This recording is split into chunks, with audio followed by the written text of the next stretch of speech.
स्वागत है दोस्तों आपके अपने YouTube channel study pre hub पर। और आज हम लोग डिस्कस करने वाले हैं एडुटेरिया का 71 बीपीएससी पीटी सीरीज का फुल लेंथ टेस्ट पेपर 1। तो आज हम लोग एडुटेरिया का फुल लेंथ टेस्ट पेपर 1 जो कि 71 बीपीएससी के लिए काफ़ी इंपॉर्टेंट होने वाला है, तो आज हम लोग इस प्रैक्टिस सेट को डिस्कस करने वाले हैं।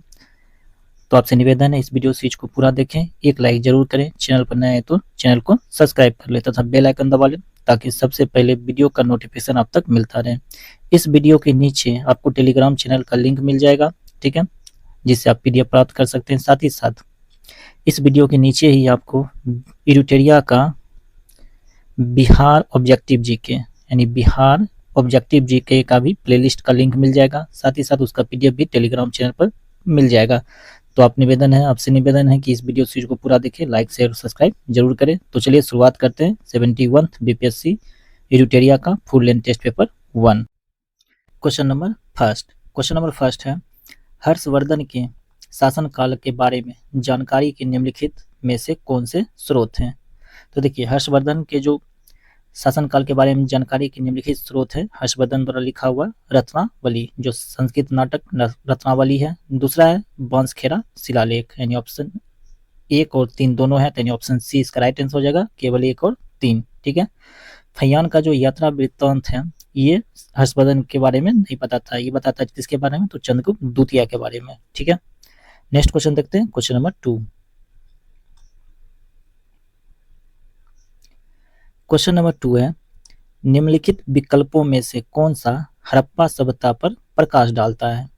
तो ऑप्शन दिया हुआ है पुरातात्विक उत्खनन, ऑप्शन बी है ताम्रपत्र लेख, ऑप्शन सी है शिलालेख और ऑप्शन डी है धार्मिक ग्रंथ। तो इसका राइट आंसर हो जाएगा पुरातात्विक उत्खनन, यानी ऑप्शन ए इसका राइट आंसर हो जाएगा, ठीक है। हड़प्पा सभ्यता को सिंधु सभ्यता के नाम से भी जाना जाता है, ठीक है। और इसके संबंध में जो प्राप्त जानकारी है वो हमें किससे प्राप्त हुई है, तो पुरातात्विक उत्खनन से प्राप्त हुआ है, ठीक है। राइट आंसर ऑप्शन ए हो जाएगा। नेक्स्ट क्वेश्चन देखते हैं, क्वेश्चन नंबर 3। क्वेश्चन नंबर 3 है, निम्नलिखित में से कौन सा प्रारंभिक जैन साहित्य का हिस्सा नहीं है। तो प्रारंभिक जो जैन साहित्य का हिस्सा नहीं है वो है थेरी गाथा, ठीक है, यानी ऑप्शन ए इसका राइट आंसर हो जाएगा थेरी गाथा, ठीक है। ये क्या है, ये बौद्ध ग्रंथ से संबंधित है, ठीक है। बाकी आचारांग सूत्र कीर्तांग और बृहत कल्पसूत्र ये सब जैन धर्म से संबंधित है। ये किससे संबंधित है, थेरी गाथा, तो बौद्ध से। नेक्स्ट क्वेश्चन देखते हैं, क्वेश्चन नंबर 4। क्वेश्चन नंबर 4 है, मौर्य काल में विनिमय का माध्यम क्या था। तो मौर्य काल में जो विनिमय इसका माध्यम था पन, यानी ऑप्शन डी इसका राइट आंसर हो जाएगा पन, ठीक है। अगर मौर्य काल की बात करें तो मौर्य काल 332 से 185 ईसा पूर्व के दौरान शासन किया था, ठीक है। और इसमें जो विनिमय का प्रचलित माध्यम जो था वो था पन, यानी ऑप्शन डी इसका राइट आंसर हो जाएगा पन। नेक्स्ट क्वेश्चन देखते हैं, क्वेश्चन नंबर 5। क्वेश्चन नंबर 5 है, निम्नलिखित में से कौन सिकंदर के साथ भारत नहीं आया था। तो ऑप्शन दिया हुआ है निरियाकस, डायमेकस, ओनेसिक्रिटस और अरिस्टोबुलस। तो इसका राइट आंसर हो जाएगा डायमेकस, ये सिकंदर के साथ भारत नहीं आया था, ठीक है, यानी ऑप्शन बी इसका राइट आंसर हो जाएगा डायमेकस। नेक्स्ट क्वेश्चन देखते हैं, क्वेश्चन नंबर 6। क्वेश्चन नंबर 6 है, निम्नलिखित में से कौन सा हड़प्पा स्थल भारत में स्थित है। तो बताइए, ऑप्शन दिया हुआ है अमीरी, मिथाथल, बनावली और ऑप्शन 4 में दिया हुआ है हड़प्पा। तो कौन सा है जो हड़प्पा स्थल भारत में स्थित है। तो भारत में जो स्थित है वो है मिथातल और बनावली, ठीक है। तो मिथातल जो है और बनावली ये कहाँ है, तो दोनों वर्तमान में भारत में स्थित है स्थल है, दोनों कहाँ है, तो हरियाणा में, यानी ये 4 हरियाणा में स्थित है, ठीक है। तो इसका राइट आंसर हो जाएगा option number C, option number C इसका राइट आंसर हो जाएगा, 2 और 3 दोनों, ठीक है। नेक्स्ट क्वेश्चन देखते हैं, और इसमें जो दिया हुआ था अमीरी ये कहाँ स्थित है, तो ये जो स्थित है पाकिस्तान में। कहाँ स्थित है, पाकिस्तान में। और हड़प्पा जो है ये भी पंजाब अधिकृत पाकिस्तान में स्थित है, ठीक है। पाकिस्तान अधिकृत पंजाब में स्थित है, सॉरी, पाकिस्तान अधिकृत पंजाब में स्थित है, ठीक है, हड़प्पा। तो ऑप्शन हो जाएगा 2 और 3, यानी ऑप्शन सी। नेक्स्ट क्वेश्चन है, क्वेश्चन नंबर 7। निम्नलिखित में से किसने कलचुरी राजवंश की स्थापना की थी? तो कलचुरी राजवंश की स्थापना किया था कोक्लम प्रथम ने, यानी ऑप्शन बी इसका राइट आंसर हो जाएगा। और लगभग 825 ईस्वी में ही कलचुरी संवत का भी शुरुआत किया गया था। ठीक है, चलिए नेक्स्ट क्वेश्चन देखते हैं। Question number 8। क्वेश्चन नंबर 8 काफी इंपॉर्टेंट भी है। मिन्हाजुद्दीन सिराज ने तबकात-ए नासरी पुस्तक किस सुल्तान को समर्पित की थी? तो मिन्हाजुद्दीन सिराज के पुस्तक का क्या नाम है? तबकात-ए नासरी। तो इस पुस्तक को किस सुल्तान को समर्पित किया गया था? तो ये जो है नसरुद्दीन महमूद को समर्पित किया गया था, यानी ऑप्शन बी इसका राइट आंसर हो जाएगा, नसरुद्दीन महमूद। नेक्स्ट क्वेश्चन देखते हैं, क्वेश्चन नंबर 9। अलाउद्दीन खिलजी ने किस हिंदू शासक को रायन की उपाधि दी थी? कौन सी उपाधि? तो रायन की उपाधि तो ये दिया गया था रामचंद्र देव को, जो कि देवगिरी के शासक थे, यानी ऑप्शन ए इसका राइट आंसर हो जाएगा, रामचंद्र देव। नेक्स्ट क्वेश्चन देखते हैं, क्वेश्चन नंबर 10। क्वेश्चन नंबर 10 है, मध्यकालीन भारत के ऐतिहासिक स्रोतों में चकला शब्द का प्रयोग किया गया, कौन सा शब्द है? चकला शब्द का प्रयोग किया गया। तो यह शब्द क्या है? तो इसका अर्थ क्या होता है? तो इसका जो अर्थ है वो होता है, यह सूबा और परगना के बीच एक क्षेत्रीय इकाई थी, लेकिन सरकार का पर्यायवाची नहीं थी, यानी ऑप्शन सी इसका राइट आंसर हो जाएगा। ठीक है, नेक्स्ट क्वेश्चन देखते हैं, क्वेश्चन नंबर 11। क्वेश्चन नंबर 11 जो है काफी इंपॉर्टेंट क्वेश्चन है।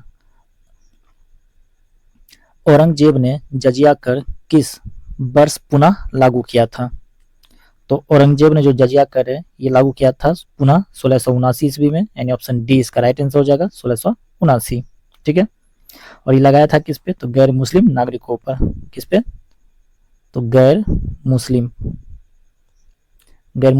नागरिकों पर लगाया था।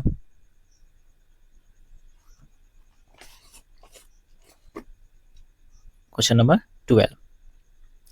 क्वेश्चन नंबर 12 है, 1920 की खिलाफत समिति की बैठक किस शहर में हुई थी, जिसमें गांधी जी से असहयोग आंदोलन का नेतृत्व संभालने का अनुरोध किया गया था? तो ये जो बैठक हुआ था ये हुआ था इलाहाबाद में, यानी ऑप्शन सी इसका राइट आंसर हो जाएगा, इलाहाबाद। ठीक है, कब हुआ था? 3 जून 1920, 3 जून 1920 को। नेक्स्ट क्वेश्चन देखते हैं, क्वेश्चन नंबर 13।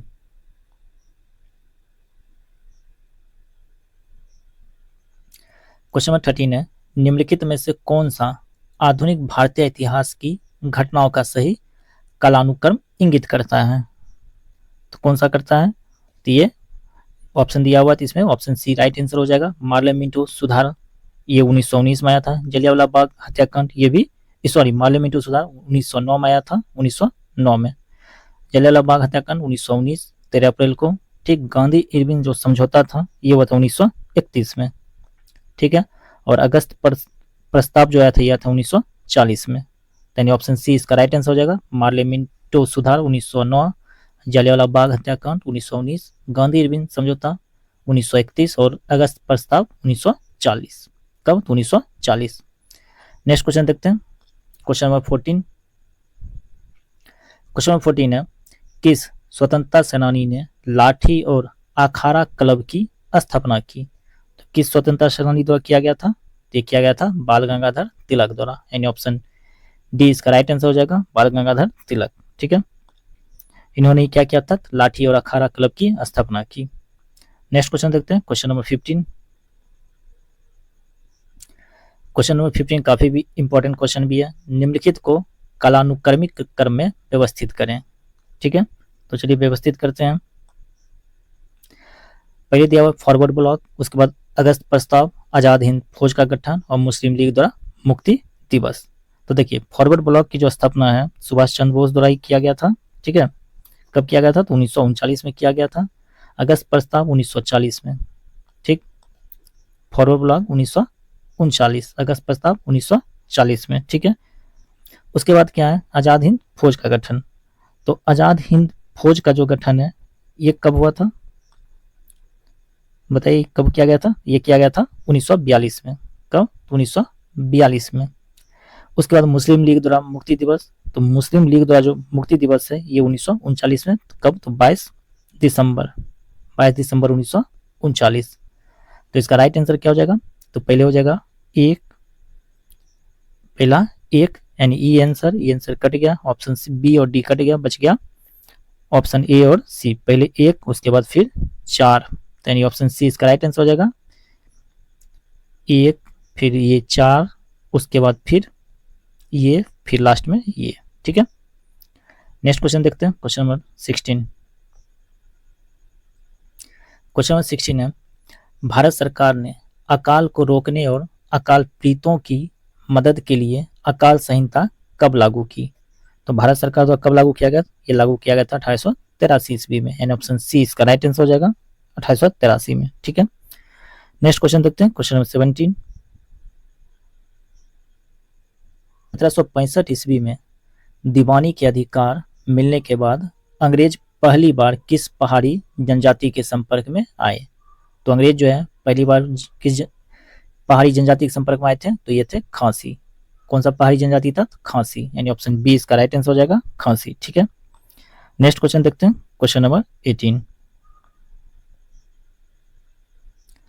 क्वेश्चन नंबर 18 है कि वर्ष 1932 में अखिल भारतीय कांग्रेस कमेटी को निम्नलिखित में से एक आदेश पारित करके अवैध घोषित कर दिया गया।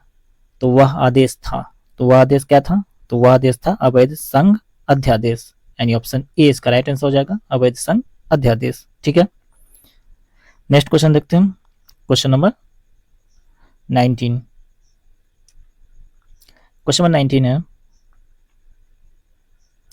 निम्नलिखित में से किसने 1920 ईस्वी में अखिल भारतीय दलित वर्ग महासंघ की स्थापना की? तो अखिल भारतीय दलित वर्ग महासंघ की स्थापना भीमराव अंबेडकर द्वारा किया गया था, यानी ऑप्शन सी इसका राइट आंसर हो जाएगा भीमराव अंबेडकर। ठीक है, और महात्मा गांधी ने हरिजन संघ की स्थापना कब? तो 1932 में महात्मा गांधी द्वारा हरिजन संघ की स्थापना महात्मा गांधी द्वारा 1932 में। ठीक है, और ज्योतिबा फूले एक प्रमुख क्या थे? समाज सुधारक भी थे, जिन्होंने 1873 ईस्वी में क्या किया था? महाराष्ट्र के पुणे में सत्यशोधक समाज की स्थापना की थी। कब? 1873 में सत्यशोधक समाज। क्वेश्चन नंबर 20 देखते हैं, क्वेश्चन नंबर 20 है, बिहार कौमी सेवक दल का गठन किस वर्ष हुआ था? तो बिहार कौमी सेवक दल का गठन जो हुआ था ये हुआ था 1921 ईस्वी में, यानी ऑप्शन बी इसका राइट आंसर हो जाएगा 1921।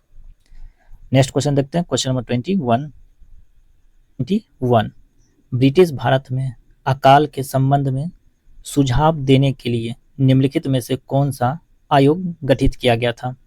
तो अकाल के संबंध में सुझाव देने के लिए स्ट्रेची आयोग, लॉयल आयोग और मैकडोनल आयोग, तीनों आयोग का गठन किया गया था, तो ऑप्शन डी इसका राइट आंसर हो जाएगा। स्ट्रेची आयोग जो था ये गठित हुआ था 1880 में। किसने किया था गठित? लॉर्ड लिटन द्वारा। किसके द्वारा? लॉर्ड लिटन द्वारा। ठीक है, लॉयल आयोग जो है ये 1897 में गठित हुआ था, यानी 1897 में। ठीक है, किसके द्वारा गठित किया गया? तो लॉर्ड एल्गिन द्वितीय द्वारा। किसके द्वारा? एल्गिन द्वितीय द्वारा। ठीक है, और मैकडोनल आयोग जो है इसको गठित किया था किसने? इसको गठित किया था लॉर्ड कर्जन ने। किसके द्वारा? कर्जन द्वारा हुआ था। ये कब हुआ था? तो ये हुआ था 1899 से 1900 के मध्य में। ठीक है, और लॉर्ड कर्जन के समय में क्या हुआ था? तो बंगाल का विभाजन भी हुआ था। तो इसका right answer option number D हो जाएगा, स्ट्रेची आयोग, लॉयल आयोग और मैकडोनल आयोग। नेक्स्ट क्वेश्चन देखते हैं, क्वेश्चन नंबर 22। किस युद्ध में मैसूर, मराठा और हैदराबाद के निजाम ने मिलकर अंग्रेजों के खिलाफ लड़ाइयाँ लड़ी थी? तो कौन सा युद्ध था बताइए? तो इसका आंसर होगा पहला एंग्लो मैसूर युद्ध, यानी ऑप्शन ए इसका राइट आंसर हो जाएगा। प्रथम एंग्लो मैसूर युद्ध जो कि 1767 से 1769 के बीच चला था। कब तक? 1767 से 1769 के बीच चला था। ठीक है, और इसमें जो था हैदर अली के नेतृत्व में मैसूर, मराठा और हैदराबाद के निजाम ने अंग्रेजों के विरुद्ध संगठित होकर युद्ध शुरू किया था। ठीक है, नेक्स्ट क्वेश्चन देखते हैं, क्वेश्चन नंबर 23। क्वेश्चन नंबर 23 है, क्रांतिकारी गतिविधियों से संबंधित समाचार पत्रों की गलत जोड़ी को पहचाने। चलिए देखते हैं। तो जमींदार जफर अली खान बिल्कुल सही है। भवानी मंदिर बरिंद्र कुमार घोष ये भी सही है। फ्री हिंदुस्तान तारकनाथ दास ये भी सही है। और ये जो फ्री हिंदुस्तान है, ये क्वेश्चन हमेशा आपको बीपीएससी में देखने को मिल सकता है, ठीक है, इसलिए उसको याद रखिएगा। फ्री हिंदुस्तान समाचार पत्र किसके द्वारा शुरू किया गया था? तो तारकनाथ दास द्वारा। संध्या सचिंद्रनाथ सन्याल, ये गलत है, ठीक है, ऑप्शन डी इसका राइट आंसर हो जाएगा। पूछ रहा है कौन सा गलत जोड़ी है, तो ऑप्शन डी ही इसका क्या है, गलत है, यानी ऑप्शन डी इसका राइट आंसर हो जाएगा। तो संध्या जो है क्रांतिकारी बंगाली समाचार पत्र था, लेकिन इसका संपादन सजीना सन्याल ने नहीं बल्कि किसने किया था? तो ब्रह्म बांधव उपाध्याय ने। किसने? तो ब्रह्म बांधव उपाध्याय द्वारा शुरू किया गया था, ठीक है, यानी ऑप्शन डी इसका राइट आंसर हो जाएगा। Question number 24। क्वेश्चन नंबर 24 है कि लॉर्ड मेयो के बारे में निम्नलिखित कथनों पर विचार करें। तो चलिए लॉर्ड मेयो के बारे में विचार करते हैं। तो पहला है क्या, लॉर्ड मेयो भारत के 5वें वायसराय थे। तो ये कथन बिल्कुल गलत थे। तो लॉर्ड मेयो जो था 4th वायसराय था, ठीक है, यानी ये कथन गलत है। भारत में पहली जनगणना लॉर्ड मेयो के शासनकाल के दौरान हुई थी। तो ये कथन बिल्कुल सही है। और कब हुई थी? तो 1872 में। कब? 1872 में, 1872 में, ठीक है, 1872 में। तीसरा है क्या, इनकी मृत्यु 8 फरवरी 1872 को पोर्ट ब्लेयर में हुई और इन्हें डबलिन में दफनाया गया, ठीक है, तो ये कथन भी बिल्कुल सही है। कथन 4 है कि लॉर्ड मेयो 1869 से 1872 तक भारत के वायसराय थे। तो ये भी कथन बिल्कुल सही है। पूछ रहा है कौन सा कथन सही है, तो कथन कौन सा सही है? तो इसका राइट आंसर हो जाएगा ऑप्शन नंबर डी, 2, 3 और 4। कथन पहला गलत था, ये 2 और 3 और 4 सही था, ठीक है।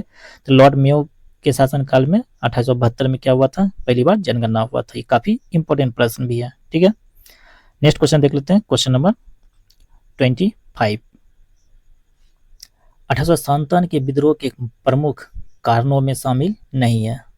तो 1857 के विद्रोह के प्रमुख कारणों में शामिल नहीं है तो भारतीय और अंग्रेजों के बीच अंतर्विवाह पर रोक लगाने वाले कानून, यानी ऑप्शन डी इसका राइट आंसर हो जाएगा। बाकी नई शिक्षा प्रणाली शामिल ही है, विधवा पुनर्विवाह अधिनियम, भारतीय सैनिकों को अफगानिस्तान भेजना, ये सब शामिल था। लेकिन ये जो था ऑप्शन डी, भारतीयों और अंग्रेजों के बीच अंतर्विवाह पर रोक लगाने वाले कानून, ये शामिल नहीं था, यानी ऑप्शन डी इसका राइट आंसर हो जाएगा। नेक्स्ट है क्वेश्चन नंबर 26। तो ऐसे छोटा कर लेते हैं, ठीक है। चलिए देखते हैं। क्वेश्चन नंबर 26 है कि सूची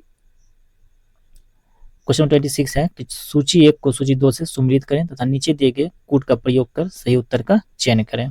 तो चलिए सूची को मिलाते हैं और देखते हैं कौन सा जो है कूट सही होने वाला है। तो दिया हुआ है भारतीय राष्ट्रीय कांग्रेस की पहली भारतीय महिला अध्यक्ष। तो भारतीय राष्ट्रीय कांग्रेस की जो पहली भारतीय महिला अध्यक्ष थी वो थी सरोजिनी नायडू, यानी इसका ए हो जाएगा, ए का 4, ठीक है, ए का 4।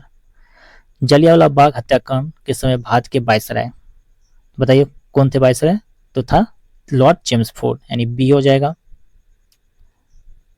तीसरा 1935 में स्थापित संघीय न्यायालय के पहले मुख्य न्यायाधीश। तो ये न्यायाधीश थे सर मैरिक गवायर। कौन थे? सर मैरिस गवायर, ठीक है, यानी सी हो जाएगा।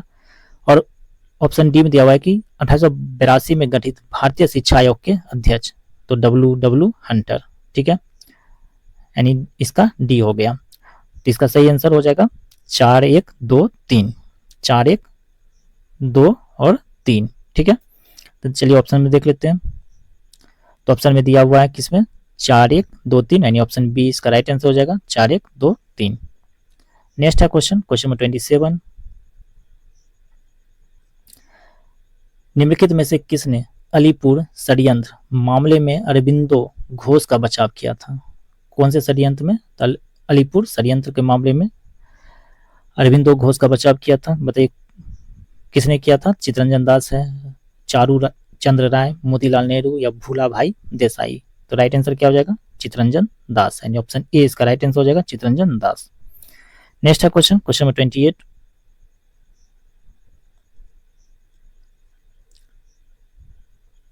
क्वेश्चन नंबर 28 है, हंटर आयोग की रिपोर्ट को किसने बेशर्म सरकारी लिपापोती का पन्ना दर पन्ना बताया?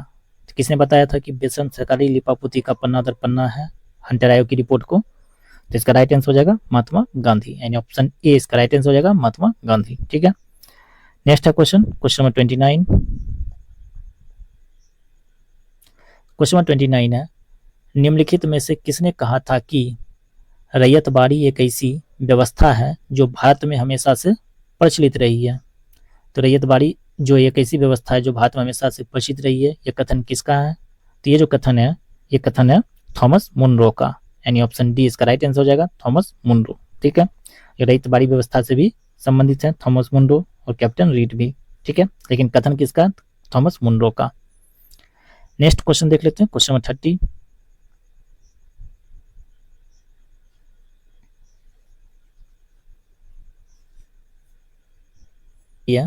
भारत में ब्रिटिश शासन के संदर्भ में निम्नलिखित कथनों पर विचार करें। तो पहला कथन दिया हुआ है कि प्रेस सेंसरशिप अधिनियम 1799 के अनुसार प्रकाशक के लिए सभी सामग्री को पूर्व सेंसरशिप निरीक्षण के लिए सरकार के सचिव को प्रस्तुत करना आवश्यक था। ठीक है, दूसरा कथन क्या कि जॉन एडम्स के लाइसेंसिंग विनियमन 1823 के परिणाम स्वरूप राजा राम मोहन राय को अपने मिरात उल अखबार का प्रकाशन रोकना पड़ा।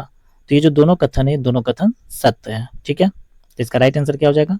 इसका राइट आंसर हो जाएगा ऑप्शन नंबर सी, 1 और 2 दोनों। नेक्स्ट है क्वेश्चन नंबर 31। क्वेश्चन नंबर 31 है, एस्टेल्गोमोमीटर का उपयोग निम्नलिखित में से किसको मापने के लिए किया जाता है? कौन सा मीटर है? एस्टेल्गोमोमीटर। ठीक है, एस्टेल्गोमोमीटर का जो प्रयोग है किसके मापने के लिए किया जाता है?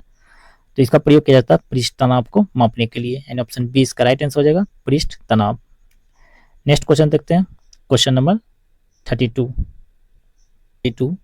ऋणात्मक त्वरण निम्नलिखित में से किसकी दिशा के विपरीत है? तो ऋणात्मक जो त्वरण होता है वो होता है वेग की दिशा के विपरीत, यानी ऑप्शन ए इसका राइट आंसर हो जाएगा। नेक्स्ट क्वेश्चन देख लेते हैं 33। क्वेश्चन 33 है, परिदर्शी यानी पेरिस्कोप किस सिद्धांत पर काम करता है? काफी इंपॉर्टेंट क्वेश्चन भी है कि परिदर्शी जो पेरिस्कोप है ये किस सिद्धांत पर कार्य करेगा? तो इसका सिद्धांत है परावर्तन, यानी ऑप्शन डी इसका राइट आंसर हो जाएगा, परावर्तन। ठीक है, नेक्स्ट क्वेश्चन देख लेते हैं, क्वेश्चन नंबर 34। क्वेश्चन 34 है, ट्रांसफार्मर का कोर बनाने के लिए किसका उपयोग किया जाता है? बताइए इसका सही आंसर क्या हो जाएगा? तो ट्रांसफार्मर का जो कोर बनता है इसके लिए किसका प्रयोग किया जाता है?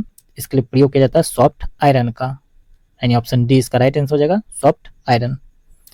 चलिए नेक्स्ट क्वेश्चन देखते हैं, क्वेश्चन नंबर 35। क्वेश्चन नंबर 35 है, बोस आइंस्टीन कंडेंसेट की गतिज ऊर्जा है। तो बोस आइंस्टीन कंडेंसेट की जो गतिज ऊर्जा है वो कैसी है? तो उसकी जो गतिज ऊर्जा है वो है बहुत ही कम, यानी ऑप्शन ए इसका राइट आंसर हो जाएगा, बहुत कम। नेक्स्ट क्वेश्चन देखते हैं 36। क्वेश्चन नंबर 36 है, गैस को द्रव में बदलने के लिए कौन सी स्थिति सबसे उपयुक्त है? तो गैस को जो द्रव में बदलना हो तो कौन सी स्थिति सबसे उपयुक्त है? तो ऑप्शन दिया हुआ है, ऑप्शन ए में उच्च दाब निम्न तापमान, ऑप्शन बी निम्न दाब निम्न तापमान, ऑप्शन सी है निम्न दाब उच्च तापमान, और ऑप्शन डी है उच्च दाब उच्च तापमान। तो इसका राइट आंसर हो जाएगा उच्च दाब और निम्न तापमान, यानी ऑप्शन ए इसका राइट आंसर हो जाएगा, उच्च दाब और निम्न तापमान। ठीक है, नेक्स्ट क्वेश्चन देखते हैं, क्वेश्चन 37।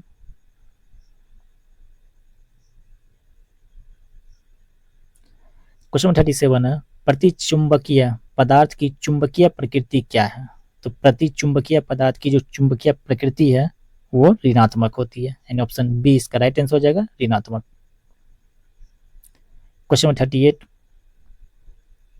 यदि एक गोलाकार दर्पण को किसी द्रव में डुबाया जाए तो उसकी फोकस दूरी पर क्या प्रभाव पड़ेगा?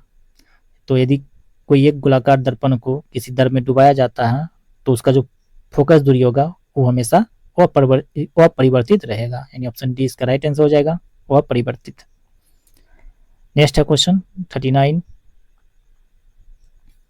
क्वेश्चन 39 है, निम्नलिखित में से किस विद्युत चुंबकीय विकिरण में अधिकतम ऊर्जा होती है? तो किस विद्युत चुंबकीय विकिरण में अधिकतम ऊर्जा होती है? ये होता है गामा किरण में, यानी ऑप्शन डी इसका राइट आंसर हो जाएगा, गामा किरण। ठीक है, इसमें क्या होता है कि बहुत अधिक ऊर्जा होती है, चुंबकीय विकिरण की ऊर्जा अधिकतम होती है। ठीक है, नेक्स्ट क्वेश्चन देखते हैं, क्वेश्चन नंबर 39 के बाद क्वेश्चन 40। क्वेश्चन 40 है, किस प्रकार के अर्धचालकों में इलेक्ट्रॉनों का चालन ऋणात्मक छिद्रों के कारण होता है?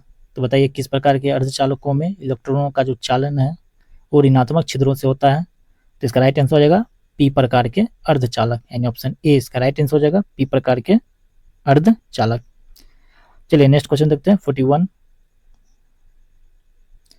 क्वेश्चन नंबर 41 है कि फिनॉल का 1% घोल है, तो फिनॉल का जो 1% घोल होगा, 1% घोल है वो है कीटाणुनाशक, यानी ऑप्शन डी इसका राइट आंसर हो जाएगा।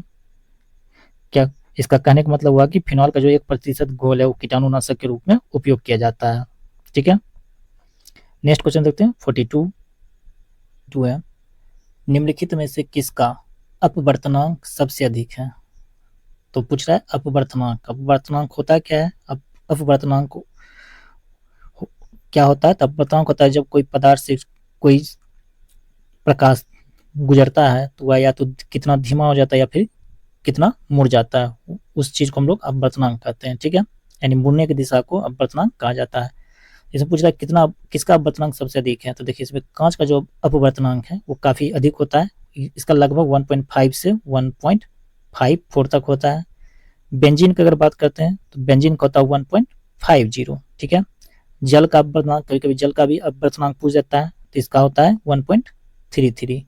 ठीक है, और CO2 इसका अपवर्तनांक कितना होगा? इसका अपवर्तनांक होता है 1.00054। ठीक है, तो इसमें कांच का अपवर्तनांक काफी अधिक होगा। नेक्स्ट क्वेश्चन देखते हैं, क्वेश्चन नंबर 43। देखिए क्वेश्चन नंबर 43 क्वेश्चन काफी इंपॉर्टेंट भी है और ये क्वेश्चन शायद पूछा हुआ भी क्वेश्चन है कि पायरेक्स ग्लास को अधिक मजबूत बनाने के लिए इसमें निम्नलिखित में से क्या मिलाया जाता है? तो पायरेक्स ग्लास जो है इसको अधिक मजबूत बनाने के लिए इसमें बोरेक्स मिलाया जाता है। क्या मिलाया जाता है? बोरेक्स, यानी ऑप्शन डी इसका राइट आंसर हो जाएगा, बोरेक्स। नेक्स्ट क्वेश्चन देखते हैं, क्वेश्चन नंबर 44। क्वेश्चन नंबर 44 है, निम्नलिखित में से कौन सा गुण आवर्त सारणी में तत्वों की स्थिति के अधीन नहीं है? तो इसका सही आंसर हो जाएगा तत्वों का रंग, यानी ऑप्शन बी इसका राइट आंसर हो जाएगा। संयोजकता है ही, परमाणु आकार भी है, सबसे बारीक कक्षा में इलेक्ट्रॉन की संख्या भी है, तो कौन सा है? तत्वों का रंग। या आवर्त सारणी में तत्वों की रंग की जो स्थिति है ये अधीन नहीं है, यानी ऑप्शन बी इसका राइट आंसर हो जाएगा। नेक्स्ट है क्वेश्चन 45। क्वेश्चन 45 है, सूची 1 को सूची 2 से सुमिलित कीजिए। ठीक है, तो चलिए सुमिलित करते हैं और देखते हैं। सूची 1 में दिया हुआ है ईंधन गैस और मुख्य घटक, काफी इंपॉर्टेंट क्वेश्चन भी है। CNG compressed natural gas, CNG का फुल फॉर्म क्या होता है? Compressed natural gas. ठीक है, मतलब जिसको दाब दाब के यानी ठूस ठूस के किसी चीज में भरा जा सके। तो कॉम्प्रेस्ड नेचुरल गैस जो है CNG, इसमें क्या होता है? इसमें होता है मीथेन और इथेन हाइड्रोजन। ठीक है, मीथेन, इथेन और हाइड्रोजन। ठीक है, दूसरा है कोयला गैस, जिसको कोल गैस भी हम लोग कहते हैं। तो कोल गैस में जो है हाइड्रोजन है, मीथेन है, कार्बन मोनोऑक्साइड। ठीक है, यानी CNG में एक का 3, कोल गैस का 4। नेक्स्ट है आपका LPG। तो बताइए LPG में क्या होता है? तो LPG में होता है प्रोपेन और ब्यूटेन। ठीक है, और जल गैस, कार्बन मोनोऑक्साइड और हाइड्रोजन। ठीक है, तो इसका राइट आंसर क्या हो जाएगा? तो इसका राइट आंसर हो जाएगा 3421। 3421। तो चलिए देखते हैं किस में है। तो 3421 ऑप्शन सी है, यानी इसका राइट आंसर ऑप्शन सी हो जाएगा। नेक्स्ट क्वेश्चन देखते हैं, क्वेश्चन नंबर 46। क्वेश्चन नंबर 46 है, प्रोटियम में कितने न्यूट्रॉन मौजूद हैं? तो प्रोटियम में जो है 0 न्यूट्रॉन मौजूद है, यानी ऑप्शन ए इसका राइट आंसर हो जाएगा। ठीक है, ये क्या है? तो ये हाइड्रोजन का समस्थानिक है। ठीक, नेक्स्ट क्वेश्चन देखते हैं, क्वेश्चन नंबर 47। क्वेश्चन नंबर 47 है, निम्नलिखित में से कौन सा नीला लिटमस को लाल कर देगा? काफी इंपॉर्टेंट क्वेश्चन भी है कि निम्नलिखित में कौन सा जो नीला लिटमस को जो है लाल कर देता है? तो यह सिरका, यानी ऑप्शन डी इसका राइट आंसर हो जाएगा, सिरका। और इसकी जो प्रकृति होती है कैसी होती है? तो अम्लीय। कैसी प्रकृति होती है? अम्लीय। तो अम्ल ही क्या करेगा? अम्ल जो है नीला लिटमस को लाल कर देगा। याद रखिएगा, अम्ल जो होता है नीला लिटमस को लाल कर देता है। नेक्स्ट क्वेश्चन देखते हैं, क्वेश्चन 48। केलेमाइन एक खनिज है, इसका जिसका रासायनिक सूत्र है, तो केलेमाइन जो खनिज है इसका रासायनिक सूत्र क्या है, तो इसका रासायनिक सूत्र होता है ZnCO3, यानी ऑप्शन डी इसका राइट आंसर हो जाएगा। क्या होता है, जिंक कार्बोनेट। जिंक कार्बोनेट को हम लोग क्या कहते हैं, तो केलेमाइन भी कहते हैं। नेक्स्ट क्वेश्चन है क्वेश्चन 49। क्वेश्चन नंबर 49 में भी है, सूची 1 को सूची 2 से सुमिलित करें। सूची 1 और सूची 2 दिया हुआ है, तो चलिए सुमिलित करते हैं। क्रैकिंग, क्रैकिंग जो है यह पेट्रोलियम से संबंधित, ठीक है। प्रगलन, प्रगलन जो है यह तांबा से संबंधित। हाइड्रोजनीकरण, हाइड्रोजनीकरण होता है खाद वसा से, और वल्किनीकरण रबर से, ठीक है। वल्किनीकरण रबर से, यानी 2, 3, 4 और 1, 2, 3, 4 और 1 किसमें ऑप्शन में है, तो देख लेते हैं। देखिए ऑप्शन बी में दिया हुआ है 2, 3, 4, 1, यानी ऑप्शन बी इसका राइट आंसर हो जाएगा, 2, 3, 4, 1, ठीक है। नेक्स्ट क्वेश्चन देखते हैं, क्वेश्चन नंबर 49 के बाद 50, क्वेश्चन नंबर 50। क्वेश्चन नंबर 50 है, काफी इंपॉर्टेंट भी है, कि स्थिर तापमान पर किसी गैस के निश्चित द्रव्यमान का आयतन कम करने पर दाब क्या होगा। तो किसी गैस के निश्चित द्रव्यमान का आयतन कम करने पर दाब उसका बढ़ेगा स्थिर तापमान पर, ठीक है। तो किसका नियम है, तो यह है बॉयल का नियम। किसका नियम है, तो बॉयल का गैस का नियम है, ठीक है। यानी ऑप्शन बी इसका राइट आंसर हो जाएगा, बढ़ेगा। नेक्स्ट क्वेश्चन है 51। वह सबसे छोटा जीव कौन सा है जो अपने आप विकसित और प्रजनन करने में सक्षम है। क्या पूछ रहा है, सबसे छोटा जीव कौन सा है जो अपने आप विकसित और प्रजनन करने में सक्षम है, तो है माइकोप्लाज्मा, यानी ऑप्शन सी इसका राइट आंसर हो जाएगा, माइकोप्लाज्मा, ठीक है। नेक्स्ट है क्वेश्चन नंबर 52। उससे पहले क्या है, वायरस और बैक्टीरिया। तो बैक्टीरिया का अगर खोज, जीवाणु खोज किसने किया था, जीवाणु खोज किया था स्टीवन लुएनहॉक ने। और वायरस का खोज आप लोग कमेंट बॉक्स में जरूर बताइएगा, ठीक है। वायरस का खोज किसने किया, आप लोग कमेंट बॉक्स में जरूर बताइएगा। Next question 52। देखिए क्वेश्चन नंबर 52 भी प्रजनन से है। पुष्प का प्रजनन यानी फूल का प्रजनन। पूछ रहा है कि फूल का जो है प्रजनन भाग कौन सा है, तो फूल का जो प्रजनन भाग है वो है पुंकेसर और अंडक, एंड ऑप्शन बी इसका राइट आंसर हो जाएगा, सॉरी ऑप्शन ए इसका राइट आंसर हो जाएगा, पुंकेसर और अंडक, ठीक है। नेक्स्ट क्वेश्चन देखते हैं, क्वेश्चन 53।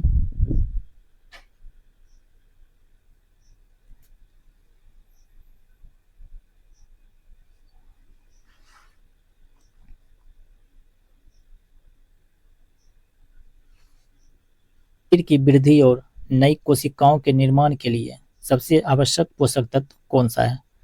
तो शरीर की वृद्धि और कोशिकाओं के निर्माण के लिए प्रोटीन जो है सबसे अधिक आवश्यक पोषक तत्व है, यानी ऑप्शन सी इसका राइट आंसर हो जाएगा, प्रोटीन, ठीक है। ये क्या करता है, नई कोशिकाओं एवं ऊतकों की मरम्मत करता है। नेक्स्ट क्वेश्चन देखते हैं 54। क्वेश्चन नंबर 54 है, नींद की बीमारी किस जानवर के कारण होती है। तो नींद की जो बीमारी होता है ट्रिपेनोसोमा के द्वारा, इन ऑप्शन सी इसका राइट आंसर हो जाएगा, ट्रिपेनोसोमा के द्वारा। नेक्स्ट क्वेश्चन देखते हैं, इसे हम लोग स्लीपिंग सिकनेस भी कहते हैं, ठीक है। नेक्स्ट क्वेश्चन देखते हैं, क्वेश्चन नंबर 55।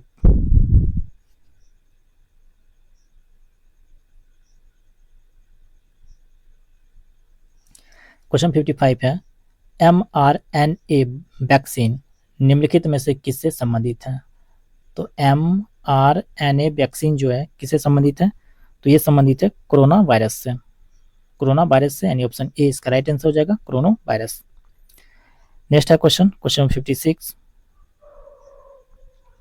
क्वेश्चन 56 है, निम्नलिखित में से कौन सी एक मादक दर्दनाशक दवा है। तो मादक दर्दनाशक जो दवा है वह मॉर्फिन, एस्पिरिन भी है, ठीक है, लेकिन सबसे अधिक शक्तिशाली मॉर्फिन है, यानी ऑप्शन ए इसका राइट आंसर हो जाएगा, मॉर्फिन, ठीक है। नेक्स्ट क्वेश्चन देखते हैं, क्वेश्चन 57। देखिए पैरासीटामोल भी था दिया हुआ, पैरासीटामोल भी है, लेकिन सबसे अधिक मॉर्फिन है। नेक्स्ट है क्वेश्चन 57। कौन सा वर्णक पौधे को परावैज्ञानिक किरणों के हानिकारक प्रभावों से बचाता है। तो कौन सा वर्णक है? तो पौधे में स्थित कैरोटीनाइड, यानी ऑप्शन बी इसका राइट आंसर हो जाएगा, कैरोटीनाइड। ये क्या करता है? पौधे को पराबैंगनी किरणों के हानिकारक प्रभावों से बचाता है। चलिए नेक्स्ट क्वेश्चन देख लेते हैं, क्वेश्चन 58।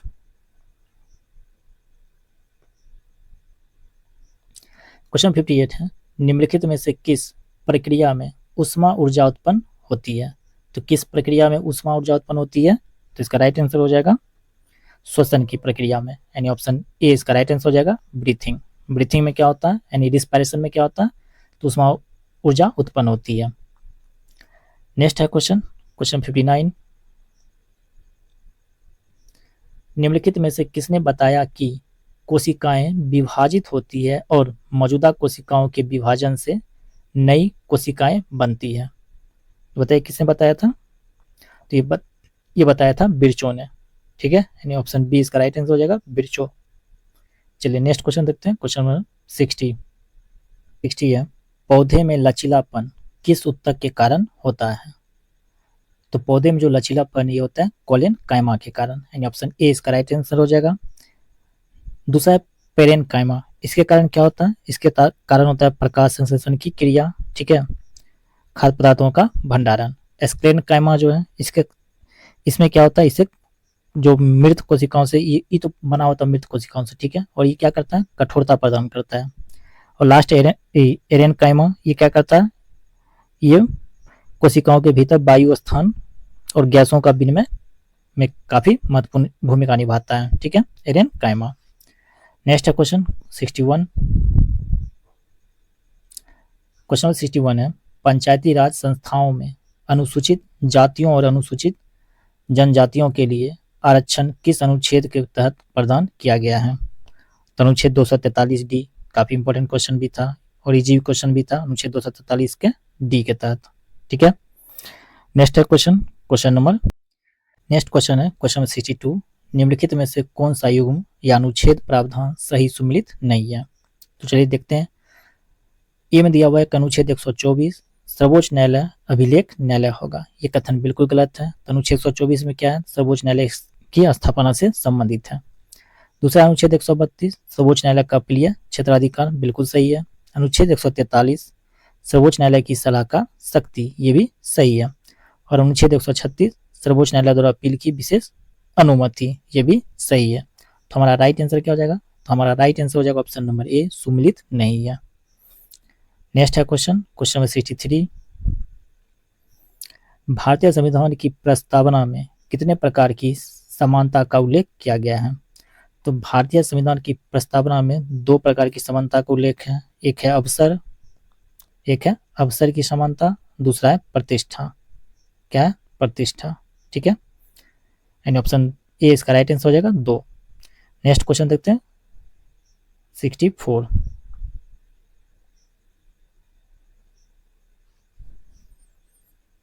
है कि अनुच्छेद 368 में निर्धारित संविधान संशोधन की प्रक्रिया के संदर्भ में निम्नलिखित कथनों पर विचार करें। कथन फर्स्ट है कि संविधान संशोधन की पहल संसद के किसी भी सदन में की जा सकती है। हाँ, बिल्कुल की जा सकती है, सिर्फ राज्य विधानसभाओं को छोड़कर, ठीक है। दूसरा है कि विधेयक केवल मंत्री द्वारा ही प्रस्तुत किया जा सकता है, निजी सदस्य द्वारा नहीं, ये कथन बिल्कुल गलत है। तीसरा है कि संविधान संशोधन के विधेयक प्रस्तुत करने के लिए राष्ट्रपति की पूर्व अनुमति की आवश्यकता नहीं होती है, ये कथन भी बिल्कुल क्या है? तो सही है। तीसरा है कि संघीय प्रावधानों में राज्य विधानमंडल द्वारा अनुसमर्थन की आवश्यकता नहीं होती है, ये कथन भी गलत है। तो पूछ रहा है कि कौन सा कथन गलत है? तो कथन 1 और 4 कहते हैं, कथन 2 और 4 दोनों गलत है। तो इसका राइट आंसर क्या हो जाएगा? Option D. कौन सा कथन गलत है? तो 2 और 4 दोनों कथन गलत है। नेक्स्ट है क्वेश्चन 65। राष्ट्रीय अनुसूचित जनजाति आयोग के अध्यक्ष और उपाध्यक्ष के अलावा कुल सदस्यों की संख्या कितनी है? तो कुल सदस्यों की संख्या जो है 3 है, ठीक है, अध्यक्ष, उपाध्यक्ष और 3 अन्य सदस्य। नेक्स्ट है क्वेश्चन 66। निम्नलिखित में से किस शासन प्रणाली में द्विसदनीय प्रणाली का एक अनिवार्य विशेषता है? तो किस शासन प्रणाली में है? तो इसका राइट आंसर हो जाएगा संघीय प्रणाली, यानी ऑप्शन ए इसका राइट आंसर हो जाएगा, संघीय प्रणाली। 67 है, निम्नलिखित में से कौन मौलिक कर्तव्य है। देखिए PYQ का क्वेश्चन है, तो इसका राइट आंसर हो जाएगा ऑप्शन नंबर बी, हमारी मिश्रित संस्कृति की समृद्ध विरासत को संरक्षित करना और उसका महत्व समझना। ठीक है, ऑप्शन बी इसका राइट आंसर हो जाएगा। नेक्स्ट क्वेश्चन देखते हैं, क्वेश्चन नंबर 68 है, भारत के नियंत्रक एवं महालेखा परीक्षक कैग किसके लिए मुख्य लेखाकार और लेखा परीक्षक के रूप में कार्य करते हैं। किसके लिए कार्य करता है, ये करता है संघ और राज्य सरकार दोनों के लिए, यानी ऑप्शन सी इसका राइट आंसर हो जाएगा। ठीक है, संघ और राज्य सरकार दोनों के लिए। ठीक है, नेक्स्ट क्वेश्चन देखते हैं, क्वेश्चन नंबर 69 क्वेश्चन नंबर 69 है, भारतीय संविधान की 5वीं अनुसूची किन 4 राज्यों को छोड़कर सभी राज्यों में अनुसूचित क्षेत्रों और अनुसूचित जनजातियों के प्रशासन और नियंत्रण से संबंधित है। किन 4 राज्यों को छोड़कर, तो ये असम, मेघालय, त्रिपुरा और मिजोरम, यानी ऑप्शन बी इसका राइट आंसर हो जाएगा, असम, मेघालय, त्रिपुरा और मिजोरम।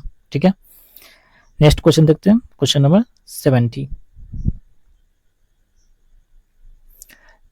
है, भारत में न्यायपालिका द्वारा रीट जारी करने का प्रावधान किस देश से लिया गया है। तो ये लिया गया है कहां से, न्यायपालिका द्वारा रीट जारी करने का प्रावधान तो ब्रिटेन से लिया गया है, यानी ऑप्शन ए इसका राइट आंसर हो जाएगा, ब्रिटेन। ठीक है, नेक्स्ट क्वेश्चन 71 क्वेश्चन 71 काफी इंपॉर्टेंट भी है, निम्नलिखित में से सही विकल्प चुने। क्या कर रहा है, सही विकल्प चुनने के लिए कर रहा है। तो इसमें दिया हुआ है केलकर समिति, सार्वजनिक निजी भागीदारी मॉडल, बिल्कुल सही है। एलके झा समिति, अप्रत्यक्ष कर, बिल्कुल सही है। सुखमय चक्रवर्ती मौद्रिक प्रणाली पर पुनर्विचार समिति, ये भी सही है, यानी ऑप्शन डी इसका राइट आंसर हो जाएगा, सभी। नेक्स्ट क्वेश्चन 72 है कि जब किसी वस्तु पर सब्सिडी दी जाती है तो बाजार मूल्य लागत पर क्या प्रभाव पड़ता है। जब किसी भी वस्तु पर सब्सिडी दी जाती है तो बाजार मूल्य लागत जो है यह क्या होगा, या घटेगा, यानी ऑप्शन ए इसका राइट आंसर हो जाएगा, घटेगा। नेक्स्ट क्वेश्चन देखते हैं 73 क्वेश्चन 73 है, राष्ट्रीय आय अनुमान का पहला सरकारी डेटा मूल्यांकन कब जारी किया गया था। तो सरकारी डेटा जो मूल्यांकन है ये जारी किया गया था 1948-49 में, यानी ऑप्शन बी इसका राइट आंसर हो जाएगा, 1948-49। नेक्स्ट क्वेश्चन देखते हैं, क्वेश्चन 74 गिनी गुणांक क्या है। तो गिनी गुणांक या गिनी अनुपात अर्थव्यवस्था में निम्नलिखित में से किस माप से संबंधित हो सकता है। तो किस माप से संबंधित है, तो यह आय असमानता से, यानी ऑप्शन सी इसका राइट आंसर हो जाएगा, आय असमानता। नेक्स्ट क्वेश्चन 75 निम्नलिखित में से कौन सा युग्म सही ढंग से सुमिलित नहीं है। क्या पूछ रहा है, कौन सा युग्म जो है सही ढंग से सुमिलित नहीं है। तो चलिए देखते हैं, अल्फ्रेड मार्शल सीमांत उपयोगिता सिद्धांत, ये काफी सही है।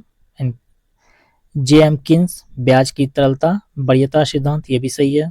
कार्ल मार्क्स अधिशेष मूल्य सिद्धांत, ये भी सही है। अमर्त्य सेन गरीबी का दुष्चक्र, ये कथन गलत है, ये सुमिलित नहीं है। ठीक है, ये कथन गलत है, सुमिलित नहीं है। तो इसका राइट आंसर क्या हो जाएगा, तो इसका राइट आंसर हो जाएगा option number D. Next question देखते हैं 76 क्वेश्चन 76 है, संतुलित विकास सिद्धांत के अनुसार अविकसितता का प्राथमिक कारण क्या है। तो संतुलित विकास सिद्धांत के अनुसार अविकसितता का प्राथमिक सिद्धांत क्या है। तो इसका राइट आंसर हो जाएगा ऑप्शन नंबर ए, गरीबी का दुष्चक्र। ठीक है, नेक्स्ट क्वेश्चन देखते हैं 77 आर्थिक सर्वेक्षण रिपोर्ट वित्त मंत्रालय के किस विभाग द्वारा जारी की जाती है। तो आर्थिक सर्वेक्षण रिपोर्ट जो है ये जारी किया जाता है आर्थिक मामलों का विभाग, यानी ऑप्शन सी इसका राइट आंसर हो जाएगा, आर्थिक मामलों का विभाग। नेक्स्ट क्वेश्चन देखते हैं, क्वेश्चन नंबर 78 है, भारतीय मानव विकास रिपोर्ट हर साल गाँव के लिए निम्नलिखित नहीं देती है। तो गाँव के लिए बेरोजगारी से संबंधित सूचकांक नहीं देती है, यानी ऑप्शन डी इसका राइट आंसर हो जाएगा, बेरोजगारी से संबंधित सूचकांक। नेक्स्ट क्वेश्चन 79 है, बैंकों को अपने नगद शेष और कुल परिसंपत्तियों के बीच एक निश्चित अनुपात बनाए रखना होता है, इसे क्या कहते हैं? तो इसे कहा जाता है क्या कहा जाता है? इसे कहा जाता है संविधिक तरलता अनुपात, SLR, एंड ऑप्शन बी इसका राइट आंसर हो जाएगा। नेक्स्ट क्वेश्चन देखते हैं, क्वेश्चन नंबर 80। क्वेश्चन नंबर 80 है, गिफेन वस्तुओं का मांग वक्र क्या है? यानी गिफेन वस्तुओं का मांग वक्र है, कैसा है मांग वक्र? तो इसका मांग वक्र है ऊपर की ओर झुका हुआ, यानी ऑप्शन ए इसका राइट आंसर हो जाएगा, ऊपर की ओर झुका हुआ। नेक्स्ट है क्वेश्चन 81। क्वेश्चन नंबर 81 है, पृथ्वी के आंतरिक भाग में उच्च ताप एवं दबाव के कारण कौन सी चट्टान का निर्माण होता है? काफी इंपॉर्टेंट क्वेश्चन भी है कि पृथ्वी के आंतरिक भाग में उच्च ताप एवं दबाव के कारण कौन सा चट्टान का निर्माण होगा? तो चट्टान होगा कायांतरित चट्टान, यानी ऑप्शन डी इसका राइट आंसर हो जाएगा, कायांतरित चट्टान। ठीक है। नेक्स्ट क्वेश्चन 82 है, वर्ष भर 30 डिग्री से 35 डिग्री उत्तरी और दक्षिणी अक्षांशों के बीच बहने वाली हवाओं को क्या कहते हैं? तो इन हवाओं को कहा जाता है पश्चिमी हवाएं, यानी ऑप्शन ए इसका राइट आंसर हो जाएगा, पश्चिमी हवाएं। ठीक है। नेक्स्ट है क्वेश्चन नंबर 83।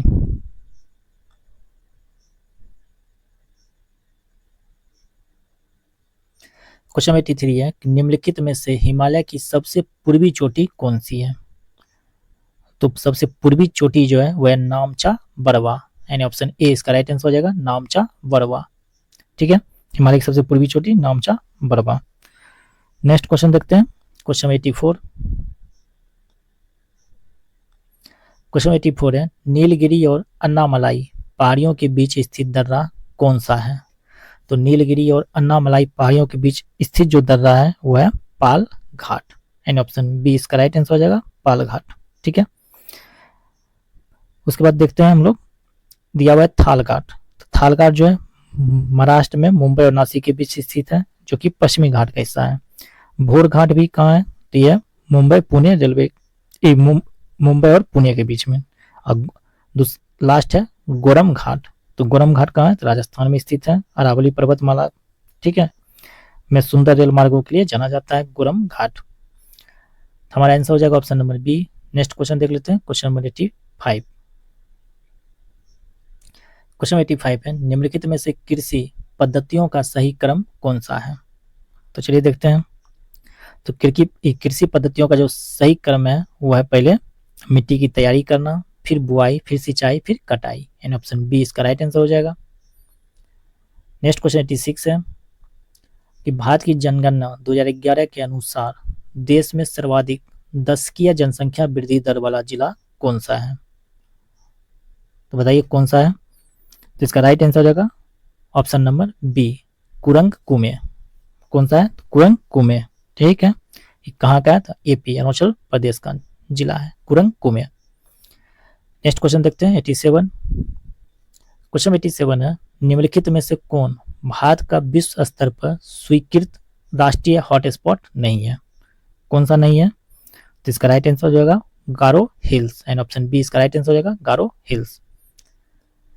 चलिए नेक्स्ट क्वेश्चन देखते हैं 88 है, निम्नलिखित में से कौन सा सर्वाधिक स्थिर पारिस्थितिक तंत्र है? तो सर्वाधिक जो स्थिर पारिस्थितिक तंत्र है वो है समुद्री पारिस्थितिक तंत्र, यानी ऑप्शन सी इसका राइट आंसर हो जाएगा, समुद्री पारिस्थितिक तंत्र। ठीक है। नेक्स्ट क्वेश्चन है क्वेश्चन नंबर 89। हमारे सौरमंडल से संबंधित निम्नलिखित कथनों पर विचार करें। तो चलिए विचार करते हैं। तो कथन फर्स्ट दिया हुआ है कि सप्तश्री बिग फियर तारामंडल का एक हिस्सा है, तो बिल्कुल सही कथन है। दूसरा है बिग वियर को उर्सा मेजर भी कहा जाता है, तो ये भी कथन बिल्कुल सही है। क्षुद्र ग्रह बेल्ट मंगल और पृथ्वी की कक्षाओं के बीच स्थित है, ये कथन गलत है। क्षुद्र ग्रह जो बेल्ट है ये किसके बीच है? तो ये है मंगल और बृहस्पति के कक्षाओं के बीच। नेक्स्ट है सबसे बड़ा क्षुद्र ग्रह सीरस है, ये बिल्कुल सही है, यानी 1, 2 और 4। ठीक है, तो ऑप्शन डी में दिया हुआ है 1, 2 और 4 right answer option D. Next है क्वेश्चन नंबर 90। बैगा जनजाति मुख्यतः निम्नलिखित में से किस राज्य में पाई जाती है? कौन सा जनजाति है? तो बैगा। तो बैगा जनजाति पाई जाती है मध्य प्रदेश में, यानी ऑप्शन बी इसका राइट आंसर हो जाएगा, मध्य प्रदेश में, जिन्हें पांडा भी कहा जाता है। नेक्स्ट है क्वेश्चन 91। भूमध्य रेखा निम्नलिखित में से किस देश से होकर गुजरती है? तो भूमध्य रेखा जो है किस देश, पूछ रहा देश से होकर गुजरती है, तो ये देश है मालदीव, गैबोन और ब्राजील। मालदीव, गैबोन और ब्राजील, यानी ऑप्शन ए इसका राइट आंसर हो जाएगा, मालदीव, गैबोन और ब्राजील। नेक्स्ट क्वेश्चन देख लेते हैं, क्वेश्चन नंबर 92।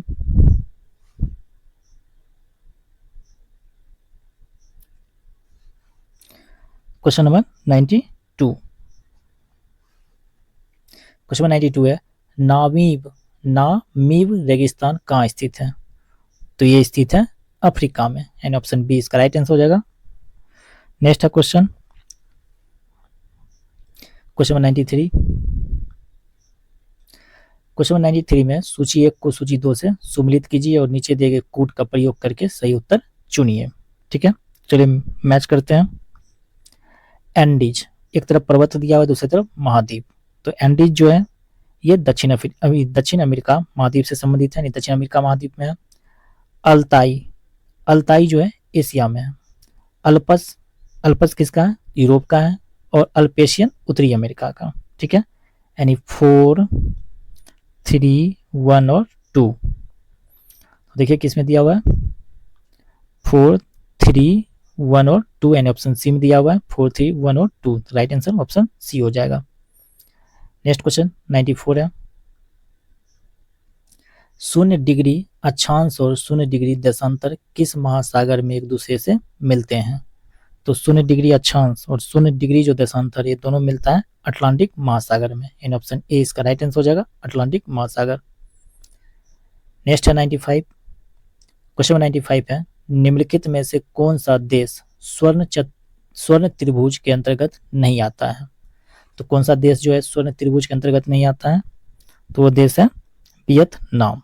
कौन सा देश? वियतनाम। राजधानी हनोई, यानी ऑप्शन डी इसका राइट आंसर हो जाएगा, वियतनाम।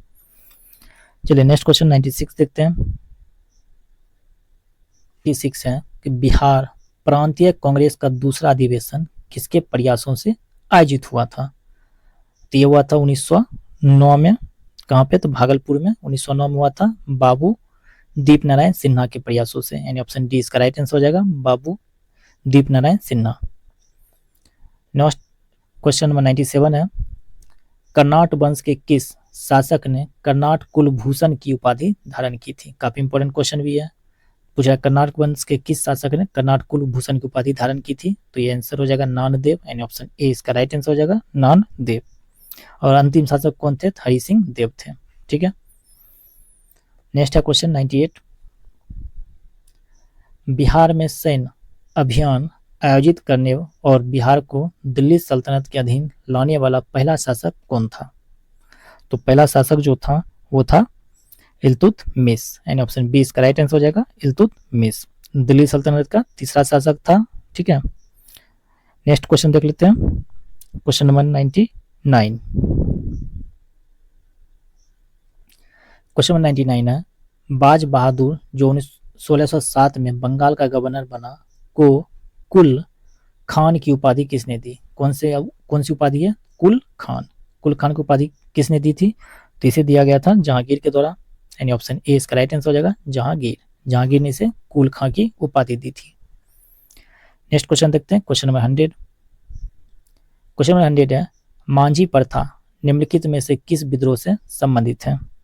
तो मांझी प्रथा जो है यह है संथाल विद्रोह से संबंधित। देखिए संथाल विद्रोह यानी विद्रोह से संबंधित प्रश्न आपको बीपीएससी के एग्जाम में पूछा जाता है, तब उससे संबंधित सभी प्रकार के प्रश्न, जैसे कब से कब हुआ, नेता कौन था, किस क्षेत्र में हुआ था, ये सभी आप लोग जरूर देख लीजिएगा और हम इसे करवा भी देंगे। ठीक है, एमसीक्यू के फॉर्मेट में हम इसे करवा भी देंगे। ठीक है, यानी ऑप्शन ए इसका राइट आंसर हो जाएगा, संथाल विद्रोह। ठीक है, चलिए नेक्स्ट क्वेश्चन देखते हैं, क्वेश्चन नंबर 101 यानी 101।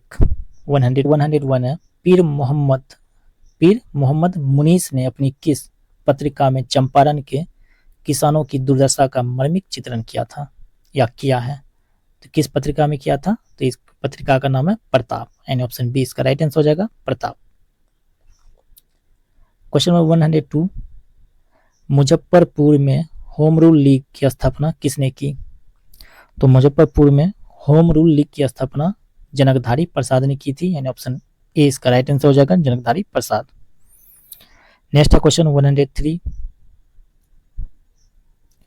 भारत छोड़ो आंदोलन के दौरान झंडा फहराते समय पुलिस की गोली से फुलेना प्रसाद श्रीवास्तव की मृत्यु कहाँ हुई थी?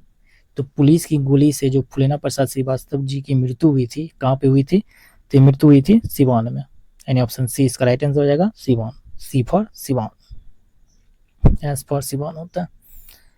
चलिए नेक्स्ट क्वेश्चन देख लेते हैं। क्वेश्चन नंबर 104, बिहार में एस्बेस्टस एक चमकदार और रेशेदार खनिज मुख्यतः कहाँ पाया जाता है? तो बिहार में जो एस्बेस्टस है ये पाया जाता है मुंगेर में, यानी ऑप्शन डी इसका राइट आंसर हो जाएगा। देखिए बिहार में खनिज, जितने भी खनिज हैं, खनिज से संबंधित बिहार में भी प्रश्न पूछे जाते हैं, तो इसका पीडीएफ या तो फिर इसका एक अलग से वीडियो बना के हम लोग आपको करवा देंगे, ठीक है? तो आप हमारे यूट्यूब चैनल पर बने रहें, आपको खनिज से संबंधित प्रश्न जितने भी आते हैं सभी आपको करवा दिया जाएगा एमसीक्यू फॉर्मेट के रूप में भी। नेक्स्ट है क्वेश्चन 105, क्वेश्चन 105 है, बिहार को कितने भूकंप क्षेत्रों में विभाजित किया गया है? तो देखिए बिहार को जो है कुल 3 प्रकार के भूकंप क्षेत्र में विभाजित किया गया है, जिसमें भूकंप क्षेत्र 3 है, 4 है और 5 है, ठीक है? भूकंप क्षेत्र 3 में जो है 6 जिला आते हैं, भूकंप जोन जो 4 है इसमें कुल जो है 24 जिला आता है, और एक भूकंप जोन 5 जो है इसमें आता है 8 जिला, ठीक है? टोटल 8 जिला। चलिए नेक्स्ट क्वेश्चन देखते हैं 106, बिहार के किस क्षेत्र में धारवाड़ चट्टानें पाई जाती है? तो बिहार के जो दक्षिण पूर्व का इलाका है उसमें धारवाड़ चट्टानें पाई जाती है, यानी ऑप्शन ए इसका राइट आंसर हो जाएगा। जमुई, मुंगेर, बांका इस सब में आपको धारवाड़ चट्टानें देखने को मिल सकती है, ठीक है? नेक्स्ट क्वेश्चन देखते हैं। क्वेश्चन नंबर 107, क्वेश्चन नंबर 107 है, पंचायती राज संस्थाओं में महिलाओं को 50% आरक्षण देने वाला भारत का पहला राज्य कौन सा है? तो 50% आरक्षण देने वाला भारत का जो पहला राज्य है वो है बिहार, यानी ऑप्शन डी इसका राइट आंसर हो जाएगा बिहार।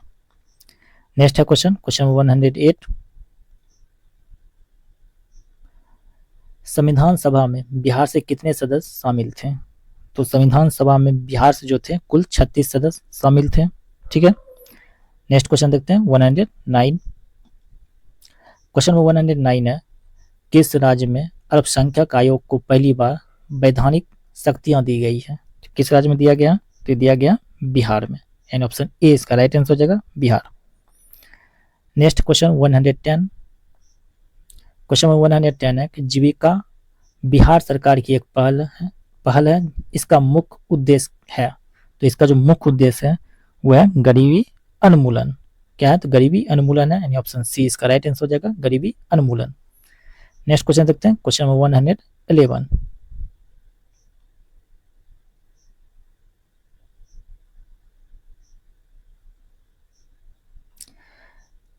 निम्नलिखित कथनों में से सत्य कथन का चयन करें। तो चलिए कथन देखते हैं और चयन करते हैं।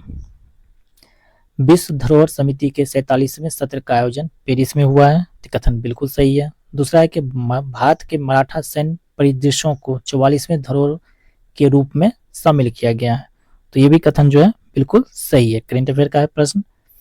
तीसरा है कि इसमें कुल 11 मराठा सैन्य परिदृश्य शामिल है, ये कथन गलत है। तो कुल 11 नहीं, कुल 12 मराठा सैन्य परिदृश्यों को शामिल किया गया है, तो ऑप्शन ए इसका राइट आंसर हो जाएगा, केवल 1 और 2।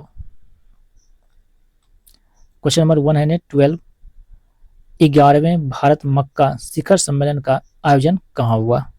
तो इसका जो आयोजन हुआ है ये हुआ है नई दिल्ली में, यानी ऑप्शन बी इसका राइट आंसर हो जाएगा नई दिल्ली। कब हुआ था? 7 जुलाई 2025 को। Next question 113, time 100 creators list 2025 में शामिल होने वाले पहले भारतीय कौन बने हैं?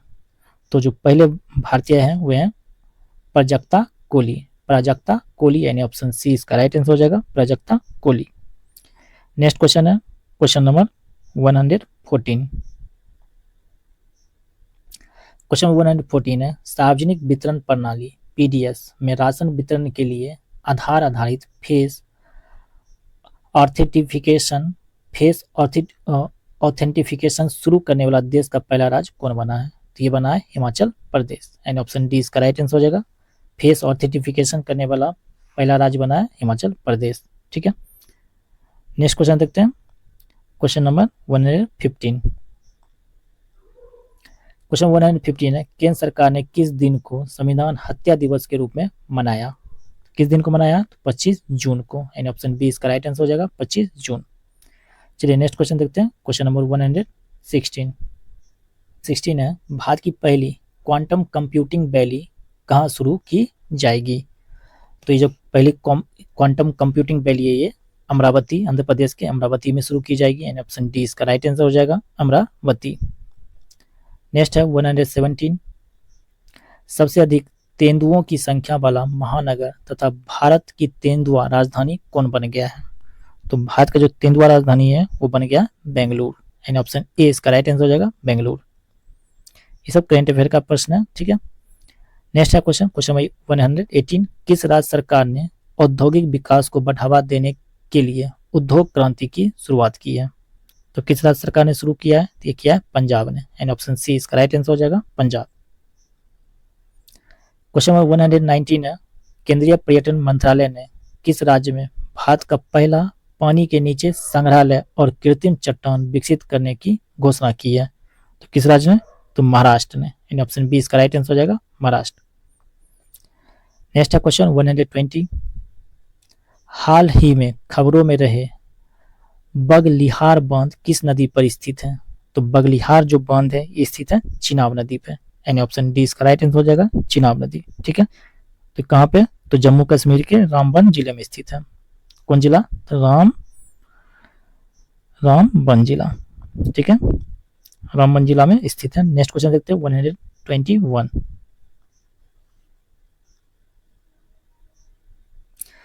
121 है कि मुख्य चुनाव आयुक्त ज्ञानेश कुमार के नेतृत्व में निर्वाचन आयोग ने निम्न में से कौन से सुधार प्रस्तावित किए हैं? तो चलिए देखते हैं। पहला है मृत्यु पंजीकरण डेटा का इलेक्ट्रॉनिक एकीकरण, तो ये जो है सही है। पैतृक संपत्ति से मतदाता पहचान, ये गलत है। संशोधित मतदाता सूचना पर्ची, ये सही है। बीएलओ के लिए मानकीकृत फोटो पहचान पत्र, ये भी सही है। तो हमारा राइट आंसर हो जाएगा ऑप्शन नंबर कौन सा? तो ऑप्शन नंबर सी, 1, 3 और 4।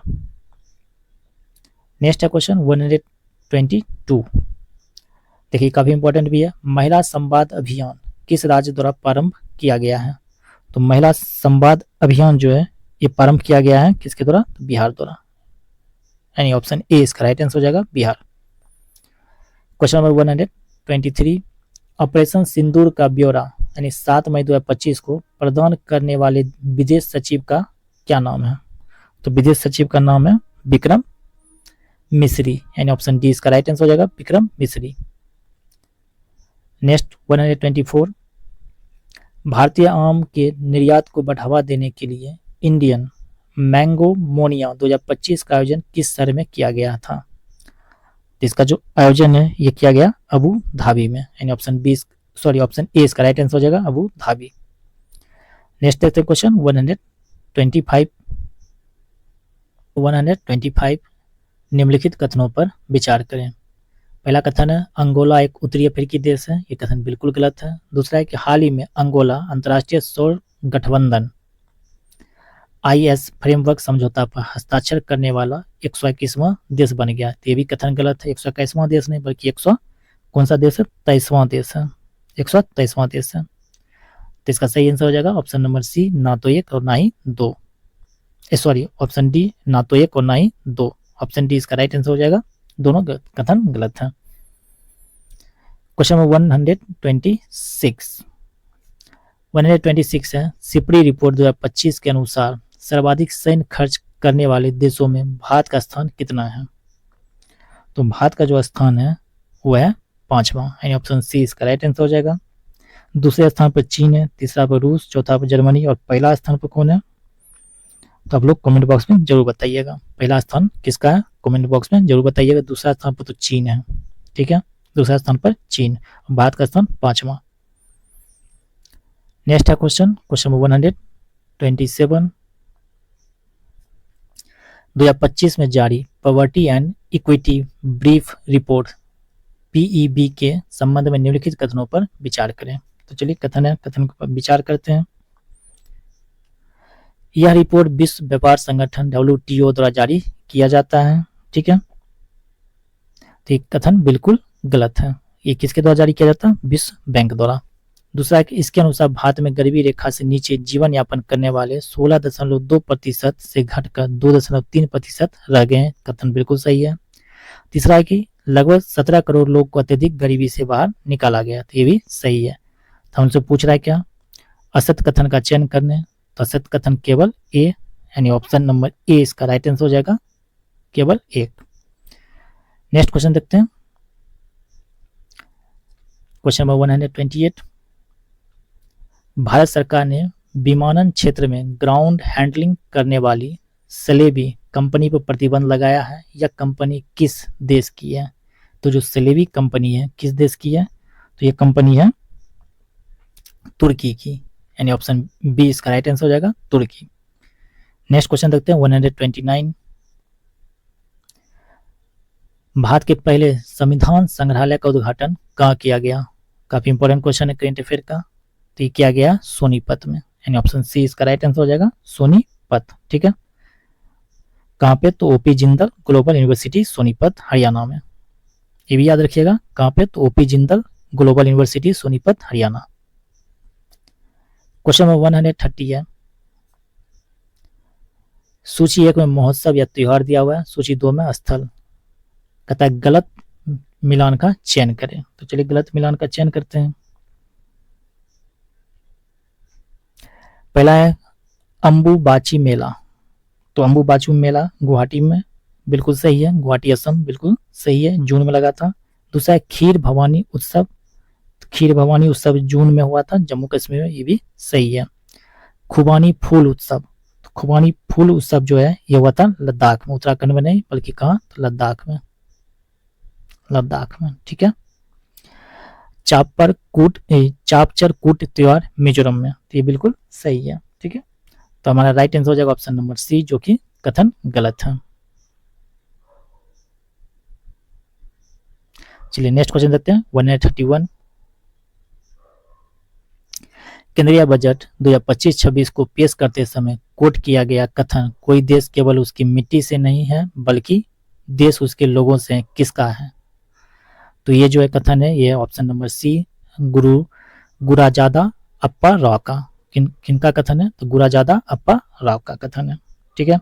नेक्स्ट क्वेश्चन देखते हैं 132 है। केंद्रीय बजट 2025-26 में विकसित भारत के लिए 6 व्यापक सिद्धांत प्रस्तुत किए गए हैं। निम्न में से कौन सा सिद्धांत इसमें शामिल नहीं है? तो इसमें जो शामिल नहीं है वो कौन सा सिद्धांत है? वह 100% कुशल कामगार के साथ सार्थक रोजगार, यानी ऑप्शन सी इसका राइट आंसर हो जाएगा, ये शामिल नहीं है। नेक्स्ट है क्वेश्चन 133। केंद्रीय बजट 2025-26 में खर्च होने वाले शीर्ष 4 मद को अवरोही क्रम में व्यवस्थित करें। तो चलिए व्यवस्थित करते हैं। तो पहले करों और शुल्कों में राज्यों का हिस्सा पहले ये हो जाएगा, ठीक है। उसके बाद ब्याज अदायगी, तो दूसरे स्थान पर ये, पहला ये, दूसरा वो। केंद्रीय क्षेत्र की योजना, केंद्रीय क्षेत्र की योजना तीसरे स्थान पर, और रक्षा चौथा स्थान पर, ठीक है। यानी ऑप्शन सी इसका राइट आंसर हो जाएगा, 2 1 3 4। क्वेश्चन 134। केंद्रीय बजट 2025-26 में घोषित भारत ट्रेड नेट, कौन सा? भारत ट्रेड नेट का मुख्य उद्देश्य क्या है? तो भारत ट्रेड नेट का मुख्य जो उद्देश्य है वह है अंतर्राष्ट्रीय व्यापार हेतु डिजिटल सार्वजनिक अवसंरचना स्थापित करना, यानी ऑप्शन सी इसका राइट आंसर हो जाएगा, अंतर्राष्ट्रीय व्यापार हेतु डिजिटल सार्वजनिक अवसंरचना स्थापित करना। Next question 135। केंद्रीय बजट 2025-26 निम्नलिखित कथनों पर विचार करें तथा सत्य कथन का चयन करें। तो चलिए देखते हैं।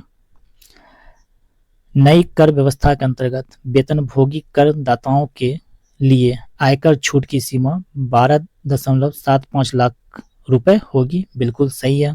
दूसरा है कि 24 लाख रुपए से अधिक की आय पर 30% आयकर देना होगा। ये भी बिल्कुल सही है, यानी ऑप्शन सी इसका राइट आंसर हो जाएगा, 1 तथा 2 दोनों। चलिए नेक्स्ट क्वेश्चन देखते हैं 136। आर्थिक सर्वेक्षण 2024-25 के अनुसार वित्तीय वर्ष 2025-26 में अपेक्षित जीडीपी में वृद्धि कितना है? तो जीडीपी में जो वृद्धि है वो कितना है? वो है 6.3 से 6.8 तक, यानी ऑप्शन सी इसका राइट आंसर हो जाएगा, 6.3 से 6.8%। नेक्स्ट है क्वेश्चन 137 कि आर्थिक सर्वेक्षण 2024-25 के अनुसार औसत कथन का चयन करें। तो चलिए देखते हैं औसत कथन क्या है। वैश्विक सेवा निर्यात में भारत का स्थान 7वां है। बिल्कुल सही है स्थान है, मतलब बिल्कुल सही प्रश्न है कि वैश्विक सेवा में निर्यात में भारत का स्थान 7वां है। बिल्कुल सही है। सीमेंट उत्पादन में भारत का स्थान 3रा है, तो ये कथन गलत है। ठीक है। निर्माण सेवाओं में भारत का स्थान 8वां है, ये भी सही है। वस्त्र और परिधान के निर्यात में भारत का स्थान 6ठा है, ये भी सही है। तो देखिए निर्माण सेवाओं में जो भारत का जो स्थान है वो कौन सा 8वां नहीं है, बल्कि कौन सा है? 7वां है। नेक्स्ट क्वेश्चन देखते हैं क्वेश्चन नंबर 38 138 है कि आर्थिक सर्वेक्षण 2024-25 के अनुसार निम्नलिखित कथनों पर विचार करें। चलिए देखते हैं, विचार करते हैं। वित्तीय वर्ष 2020-21 से वित्तीय वर्ष 23-24 में राजकोषीय घाटे जीडीपी के प्रतिशत के अनुसार राजकोषीय घाटे में लगातार कमी आई है। दूसरा है कि वित्तीय वर्ष 2020-21 से वित्तीय वर्ष 23-24 में पूंजीगत व्यय में लगातार वृद्धि हुई है। पूछ रहा असत्य कथन का चयन करें, तो इसमें दोनों कथन सत्य है, यानी दोनों कथन सत्य है, तो इसका सही आंसर क्या हो जाएगा? तो ऑप्शन नंबर डी, ना तो 1 और ना ही 2। नेक्स्ट है क्वेश्चन 139 आर्थिक सर्वेक्षण 2024-25 के अनुसार वित्त वर्ष 2025 में कृषि क्षेत्र में कितने प्रतिशत की वृद्धि का अनुमान है? तो कृषि क्षेत्र में जो वृद्धि है वो होगा 3.8%, यानी ऑप्शन ए इसका राइट आंसर हो जाएगा, 3.8%। चलिए नेक्स्ट क्वेश्चन देखते हैं 140 दिया भारत की स्थापित उत्पादन क्षमता है ऊर्जा क्षेत्र में कहता है को घटते क्रम में व्यवस्थित करें। तो घटते क्रम में व्यवस्थित करें तो पहले हो जाएगा क्या? पहले हो जाएगा कोयला, उसके बाद सौर, उसके बाद पवन, उसके बाद आएगा हाइड्रो, तब आएगा गैस, यानी 1 2 4 3 5। एंड देख रहे तो ऑप्शन 1 2 4 3 5 ऑप्शन सी इसका राइट आंसर हो जाएगा। ठीक है। अब 41 से लेकर 50 तक क्या मैथ का प्रश्न है। ठीक है, तो इसका सॉल्यूशन और साथ ही साथ पीडीएफ आपको दोनों मिल जाएगा। तो आपसे निवेदन है इस वीडियो सीरीज को ज़्यादा से ज़्यादा लाइक करें, शेयर करें। अगर आपको वीडियो पसंद आए तो वीडियो को एक लाइक जरूर करें तथा बीच में पूछे गए प्रश्नों का उत्तर आप कमेंट बॉक्स में देने की कोशिश जरूर कीजिएगा। अगर चैनल पर नया है तो चैनल को सब्सक्राइब कर लीजिए। इसका पीडीएफ हमारे टेलीग्राम चैनल पर मिल जाएगा, जिसका लिंक आपको इस वीडियो के नीचे डिस्क्रिप्शन में दिया गया है। एडुटेरिया का जो है 71 बीपीएससी का प्लेलिस्ट का भी लिंक आपको इसी वीडियो के नीचे डिस्क्रिप्शन में मिल जाएगा। और साथ ही साथ बिहार जीके का भी प्लेलिस्ट का लिंक आपको इसी वीडियो के नीचे डिस्क्रिप्शन में मिल जाएगा। चलते मिलेंगे नेक्स्ट प्रैक्टिस सेट 2 के साथ। तब तक पढ़ते रहिए, रिवीजन करते रहिए। जय हिंद, जय भारत।